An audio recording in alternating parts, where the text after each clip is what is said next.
What's going on, everyone? Hope you're having a great day and a fantastic evening. So, unfortunately, the 4Runner is gone. They picked it up today. Very sad day. Hat off to the 4Runner. I absolutely love that thing.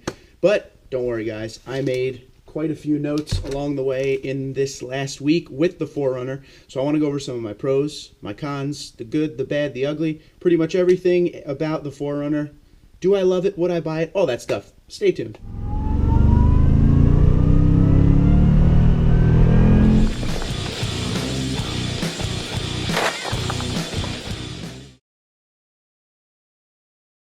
Also, a little production note, we will not be having a Saturday night live stream this week.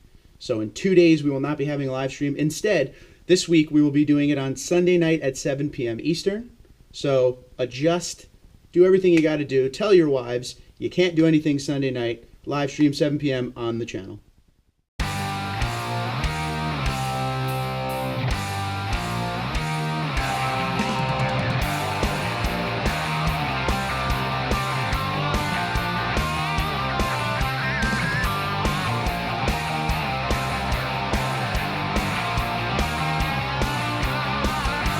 So I'm going to do my best to get through these notes. Nothing is in order. When I take notes, I pretty much just jot down how I feel, and it's kind of all over the page. But that's the way I do it, and it always seems to work. So let's go over some of the pros of the vehicle for me right away. We'll start on a good note. So some of the pros that I wrote down: spacious and comfortable. Everything about the interior of the cab was a positive for me. And what I mean by that is I wasn't right on top of my passenger, but they weren't far away to the point where it was like screaming to them if you had to talk. The seats were unbelievable. I love the bolstering. One of the most comfortable seats in a Toyota I've ever dealt with. So huge high five to Toyota on that. Another thing, this can go either way, pro or con, depending on who you are. It's a very quiet ride. Now for me, I like a little noise in my ride, but I kind of went into this with an open mind for the consumer, if you will. Very quiet. I mean, really quiet. You get a little engine noise. Obviously, when you start the 4Runner up, it's a little loud at first, but when driving down the road, you don't really hear much when you're up to speed and you're up in that fifth gear, which is top gear in the 4Runner. Very quiet, relaxing almost. Another huge pro would be the KDSS suspension. Like I said, last year I did a test on a 2017 SR5 Premium that did not have the KDSS suspension, and I felt like it was a little top heavy, a lot of body roll. This KDSS suspension really took care of everything. It felt like the 4Runner was more planted into the road, but I was still above everything. It was just a really great feeling, not a lot of jostling side to side, real smooth, rode the bumps well. The best place in the world to test bumps is the main road I have right out here from my house.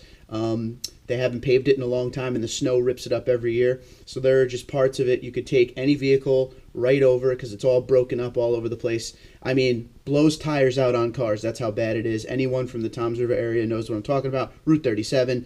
So I always kind of take my vehicles over that and test it to see how it rides over the bumps, how it rides over the potholes and everything. And the KDSS, I was very impressed. And I did it a bunch of times, a bunch of different ways. So that's probably the best part of the 4Runner for me after this whole experience was the KDSS. Unbelievable. Another one I put is, and again, this could go pro or con depending on who you are, look of the vehicle. Some love it, some hate it. I absolutely love the look of the 4Runner. I love the front end. Some people are not a fan of that kind of wide grille opening. I can't get enough of it. I think it looks different. It's something different on the market, and I just think it's unbelievable. Another pro I gave is cornering and maneuverability, which I probably going into it wasn't expecting to write that for a big SUV like that. But cornering and maneuverability, it was almost a pleasure to drive, and I feel like it was because I'm a Tundra owner. Tundra, big heavy truck, Crew Max, big top heavy deal, everything we deal with that every day. This thing felt nimble. I was down in the center of the city down here that gets real crowded, around lunchtime when everybody's out and about. And I was just, going in and out, no problem. Tight roads, no big deal. Didn't feel nervous in parking lots. Took the thing food shopping, took the thing to golf. Everything just felt fine. The golf parking lot does get a little crazy every once in a while, but I wasn't nervous. When I'm parking the Tundra, you're always kind of thinking ahead of the parking lot you're going to. This thing just felt like I could kind of throw it around, and I didn't feel like it was going to lose control in any way, shape, or form. I didn't feel like any spots were too tight to get in and out of. It was a real pleasure, but I think that's more because I'm a Tundra owner, and that is definitely a shorter wheelbase, that's for sure. A couple more good notes before we get to the cons list is there's not many blind spots in the vehicle. You're kind of sitting in a big fishbowl, which I said last time I was in a 4Runner. You're kind of above everything, and you have a good view over your shoulders. There is no major blind spots that I could see as I was using it. You're not tall enough to where you can't see a small car next to you on your passenger, let's say your back passenger side. I was able to see everything. Everything was good. We talked about the brake dive. I mentioned that a few times during my review. Okay, the brake dive went away. And what I mean by that is once I got used to the brakes in it, everything was good. I had no brake dive the last few days of driving it. It was just like any other vehicle, man. The brakes on it are a little sensitive, but once you have a few days under your belt, it's really no big deal. And like I said, that went away. Another thing to note, and I really want to stress this, so if you're in the market for a 4Runner, listen carefully right here. It didn't feel underpowered. A lot of people talk about how the 4-liter V6 is not enough engine or not enough motor for the 4Runner. I never felt underpowered at all. Never at all. It's not a super speedy engine, but it can definitely hold its own, like any other vehicle out there. Like I said, we drive a supercharged Tundra every day. Now that's, above and beyond when it comes to, a regular naturally aspirated motor. So I kind of went into it with the expectations of maybe it will be underpowered. My SR5 Premium didn't necessarily feel underpowered, but it didn't feel as good as this one. I think because this one had 12,000 miles on it, this one was a little more broken in. Engine felt fine. Transmission worked with it. Never had a problem where the transmission was searching or anything.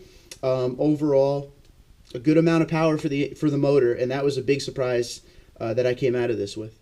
Now, I don't have many cons, but every vehicle has to have a con or else you're not trying. That's what I always say. So a few that I want to point out right away is, number one, technology. It does need a little more technology in it. And what I mean by that is blind spot monitoring and the parking sensors really should be standard on all vehicles at this point. For me, coming from a TRD Pro Tundra to a Platinum Tundra, going from no blind spot monitoring to blind spot monitoring, unbelievable, great help. It's just safer, and safer is better. And I really love the parking sensors because in the 4Runner, when you're backing up, you have the backup camera, but you don't have the sonar that tells you when you're getting too close to a vehicle. And then as you get right on top of a vehicle, it kind of sounds like you're about to have a heart attack if you're in the hospital. Beep, beep, beep, beep, beep, beep. It helps. It just helps you pay attention. Today's day and age, no one pays attention to the road anymore.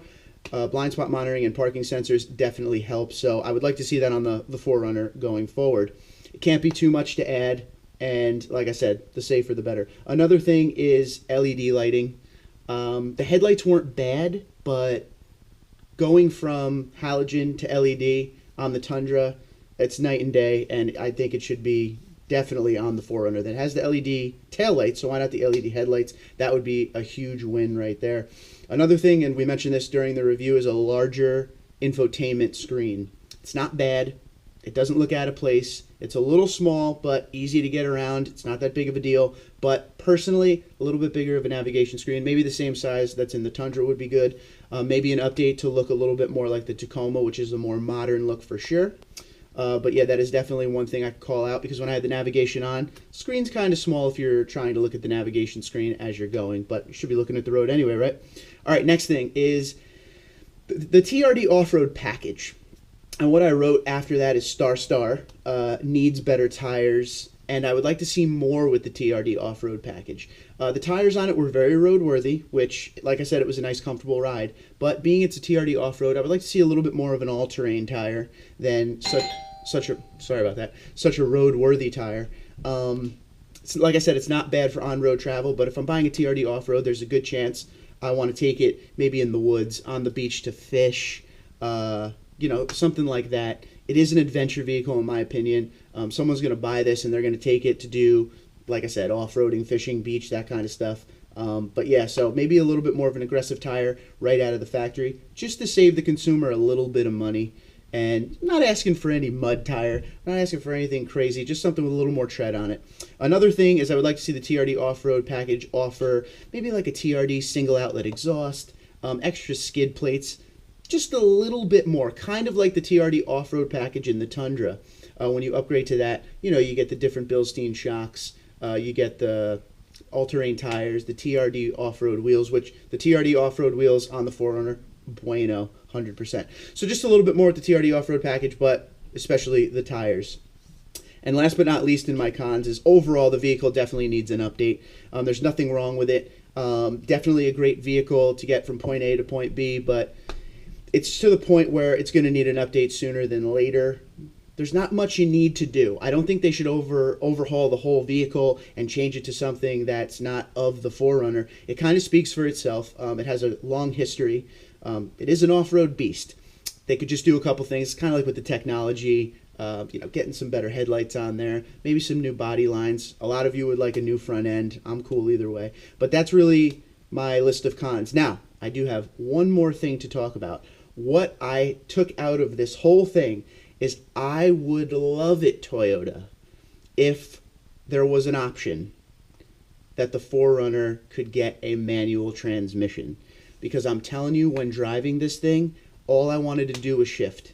It felt perfect. Maybe not a manual transmission across the board.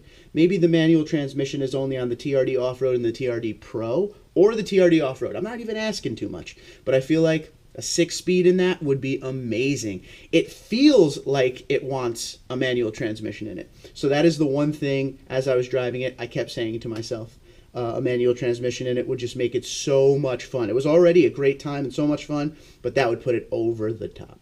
So I do highly recommend this vehicle. I suggest you go check it out. There are a lot of trims available. Everybody goes after the TRD Pro, very hard to get. But don't be afraid to check out the TRD Off-Road, TRD Off-Road Premium. The Limited is really nice. They got a lot of nice leather in there. Just go check it out. It's a great vehicle. Don't just jump right over to the Highlander or, any of the other SUVs. This one is definitely worth a test drive for sure. I had a great time test driving it. A lot of good experiences with it. And to be honest with you, took Michelle out in it yesterday, and I think she's all about the 4Runner. For her, it's between the 4Runner and the Highlander, but she really likes the vehicle, the way it drives and everything. The space inside is amazing. I went golfing yesterday, no big deal. It was only a bag and shoes, but I kind of took it from a different perspective. If me and my friends were going golfing, 1, 2, 3, 4, 5 could fit in there and all our gear in the back, no problem whatsoever. It's a great lifestyle vehicle. So yes, I do strongly recommend it. I also want to thank Toyota. I want to thank Toyota Motor North America. I want to thank Toyota USA, Drive Shop, all the people who helped me out to get this vehicle to review. I am so appreciative, and I thank you very much for it. And whenever you have another vehicle, I'm your guy. But yes, check out I keep wanting to say Tundra. Check out the 4Runner TRD Off-Road when you're at the dealership next time. Tell me what you think. Are you a person who loves the front end? Are you a person who dislikes the front end? What are your thoughts on the off-road? I'd love to hear from some owners here, and I'd love to hear from some potential consumers. What would you like to see different on the 4Runner? Comment below the video. Let us all know, and we could talk about this Sunday on our live stream. So once again, thank you to Toyota and everyone at Drive Shop. I appreciate it very much. Guys, Twitter and Instagram at TundraDude34, TundraDude34@gmail.com. You have a good day.